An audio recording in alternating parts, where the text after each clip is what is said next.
Selama ini, di banyak anime fantasi memperlihatkan peperangan sisi baik dan sisi jahat, di mana pahlawan adalah sisi yang baik yang melindungi orang dan ditakdirkan menjadi penyelamat umat manusia.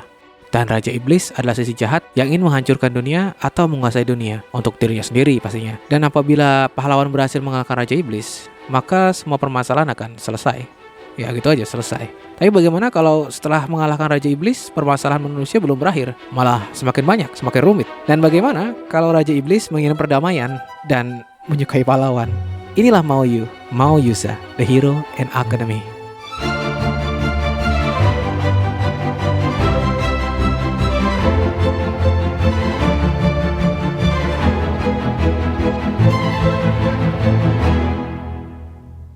Sudah 15 tahun perang antara manusia dan iblis berlangsung. Di tengah peperangan ini muncul seorang pahlawan bersama 3 orang temannya. Bersama 3 orang temannya inilah pahlawan berangkat untuk mengalahkan iblis. Namun suatu hari, mungkin karena si pahlawan tidak sabar atau takut teman-temannya bakal terluka, dia memutuskan untuk meninggalkan temannya dan langsung meluncur ke istana Raja Iblis sendirian. Di dalam pikirannya, apabila aku kalahkan Raja Iblis, maka seluruh kesengsaraan di dunia ini akan berakhir. Dan sesampainya di istana Raja Iblis, dia bingung, kenapa istana Raja Iblis sepi dan gak ada penjaganya sama sekali. Waktu sampai di ruangan Raja Iblis, dia melihat sebuah bayangan yang besar dari kejauhan. Yang ternyata itu adalah bayangan Raja Iblis. Dengan gagah beraninya, pahlawan mengangkat pedangnya dan berlari menyerang Raja Iblis. Sebelum sempat mengayunkan pedangnya, pahlawan kaget. Ternyata Raja Iblis sekarang adalah perempuan. Pahlawan yang kaget, bingung dia, tersipu malu melihat Raja Iblis dan bertanya, "Siapa kamu?"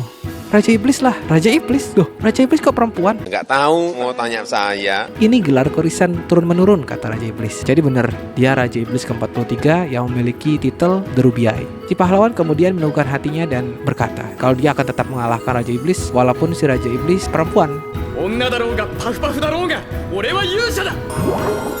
Raja Iblis berkata kalau si pahlawan menebasnya, dia akan menghindar. Terus dia akan senyum lagi dan menyapa. Shiro pun merasa canggung dan bingung. Mau kayak apa ini? Gimana ini? Raja Iblis lalu berkata kalau selama ini dia sudah lama nunggu pahlawan dan berharap kalau hari ini adalah akhir dari sandiwara antara Raja Iblis dan pahlawan. Dan Raja Iblis itu sangat menginginkan pahlawan jadi miliknya.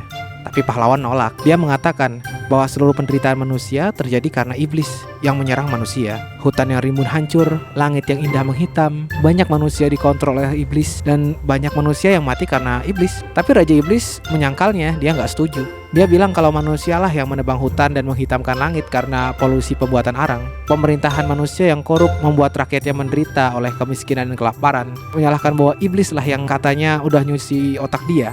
Dan berdasarkan analisis yang dilakukan oleh Raja Iblis tentang ekonomi dan segala politiknya, bahwa perang ini malah justru membawa keuntungan buat manusia. Kalau Raja Iblis menghentikan perang saat ini, akan banyak kerajaan yang berada di tempat yang gak subur, yang hanya bisa hidup karena dana perang untuk membeli makanan dari negara lain, akan berhenti mendapatkan dana, dan membuat rakyat dari kerajaan yang dapat dana perang tadi bakal menderita dan kelaparan. Karena perang ini juga perdamaian antara umat manusia bisa tercapai, karena manusia sekarang bersatu untuk melawan iblis dan menyisihkan perbedaan mereka. Maka dari itu Raja Iblis membutuhkan pahlawan untuk berada di sisinya, untuk menghentikan perang dan menghentikan penderitaan iblis dan manusia. Raja Iblis ingin pahlawan menemaninya melewati bukit penderitaan untuk melihat kebahagiaan di baliknya. Karena itu Raja Iblis akan menawarkan seluruh hidupnya untuk pahlawan.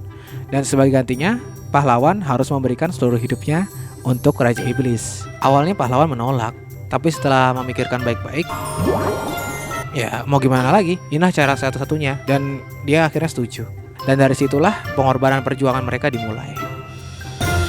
Oke, so hal yang menarik dari Mao Yu adalah pembahasan tentang perdamaian dunia, di mana perdamaian dunia itu bukan hanya didapatkan dengan mengalahkan Raja Iblis saja, tapi juga tentang menciptakan kestabilan bahan pangan dan kesejahteraan sosial bagi seluruh rakyat yang hidup di kerajaan-kerajaan tersebut, yang akan meminimalisir pertikaian antara manusia demi kekuasaan ataupun harta. Yang Raja Iblis dan pahlawan mulai dari membenahi pangan pada desa kecil dengan mengenalkan bahan pangan baru dan cara bertani dan beternak yang lebih baik.